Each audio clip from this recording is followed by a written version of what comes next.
یہیں پر میں عورتوں کے حوالے سے ضمناً محرم کا مسئلہ بھی بتا دوں. اب یہ دو ٹرم سمجھ لیجئے. ایک ہے محرم.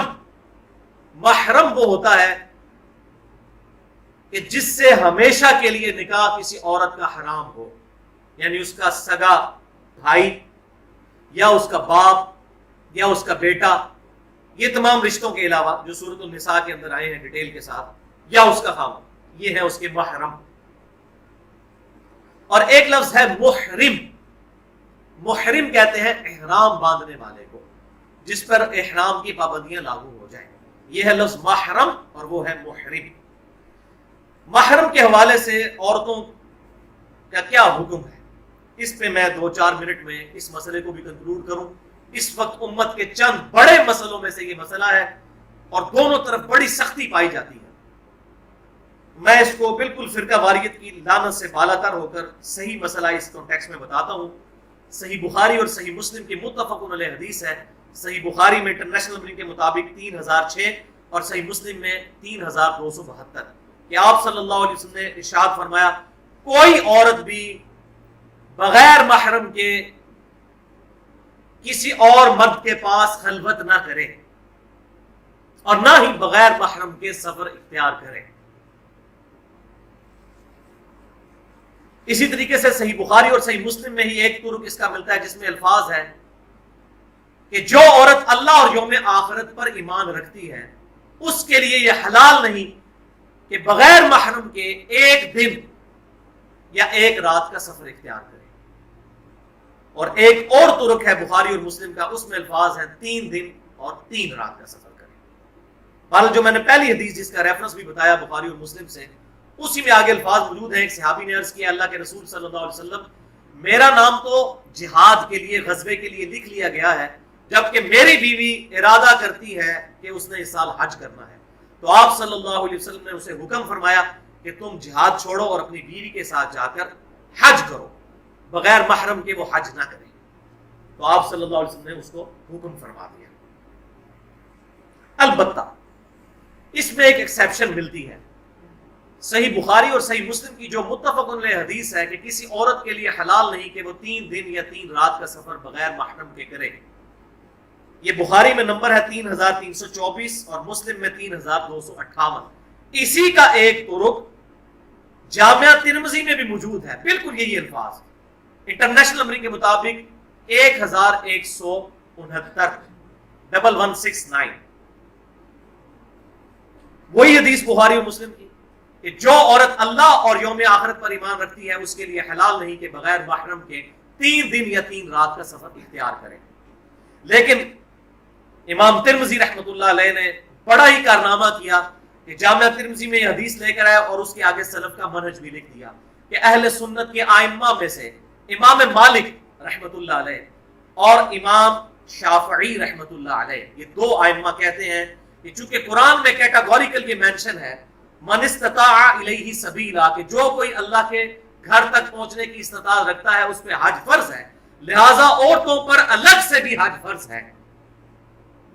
اور ساتھ امام ترمذی نے نقل کیا کہ امام مالک اور امام شافعی رحمہ اللہ اہل سنت کے امام ہیں، وہ فرماتے ہیں کہ اگر راستے میں امن ہو، نمبر 1، اور نمبر 2 قافلے کی شکل میں سفر کیا جائے تو عورت بغیر محرم کے بھی سفر کر سکتی ہے.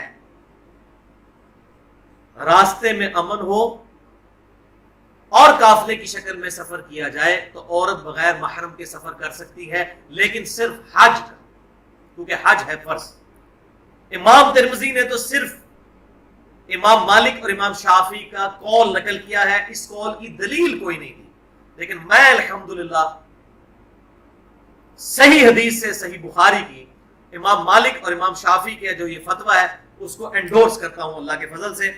صحیح بخاری میں انٹرنیشنل نمبر کے مطابق 3595 نمبر حدیث ہے، علامات نبوت والے چیپٹر میں حضور صلی اللہ علیہ وسلم کی غیبی خبریں، اور یہ بخاری میں 3595 کہ آپ صلی اللہ علیہ وسلم کے پاس، یہ بڑی طویل حدیث ہے، اس کا ایک میں ٹکڑا بیان کرتا ہوں. ایک صحابی حاضر ہوئے اور انہوں نے عرض کیا اللہ کے رسول صلی اللہ علیہ وسلم کہ ہم لوگ سفر کرتے ہیں، راستے میں ہمارے قافلے لوٹ لیے جاتے ہیں، تو امن کوئی نہیں ہے، ہمارے علاقوں کے اندر. تو آپ صلی اللہ علیہ وسلم نے سیدنا عدی ابن حاتم رضی اللہ تعالیٰ عنہ، جو حاتم طائی کے بیٹے تھے، قبیلہ طے سے تھے، وہ مسلمان ہو گئے تھے بعد میں. تو آپ صلی اللہ علیہ وسلم کے صحابی تھے، پاس بیٹھے ہوئے تھے. آپ صلی اللہ علیہ وسلم نے ان سے ارشاد فرمایا، اے عدی، اگر اللہ نے تجھے زندگی دی تو تو اپنی آنکھوں سے یہ منظر دیکھے گا کہ ایک عورت اکیلی ہیرا شہر سے چلے گی. کوفے کے پاس ایک شہر ہے ہیرا، 1500 کلومیٹر تقریباً دور وہاں سے، مکہ سے. ہیرا شہر سے چلے گی اکیلی، اور خانہ کعبہ کا آ کر طواف کرے گی. وہ پورے راستے میں اللہ تعالیٰ کے علاوہ اس کو کسی چیز کا خوف نہیں ہوگا. ایسا امن قائم ہو جائے گا. اگر تجھے اللہ نے زندگی دی تو یہ تو منظر دیکھے گا. تو عدی ابن حاتم کہتے ہیں کہ میں نے یہ منظر پھر دیکھا کہ میں نے ایک عورت اپنی زندگی میں خود دیکھی. امیر المومنین سیدنا عمر ابن خطاب رضی اللہ تعالیٰ عنہ کے مبارک دور میں جب امن ہو گیا، عراق بھی فتح ہو گیا، ایران بھی فتح ہو گیا، رومن امپائر بھی گر گئی، اس دوران ہیرا شہر سے ایک عورت اکیلے آئی حج کرنے کے لیے اور طواف کر کے وہ واپس گئی. اس کو کسی نے نہیں لوٹا.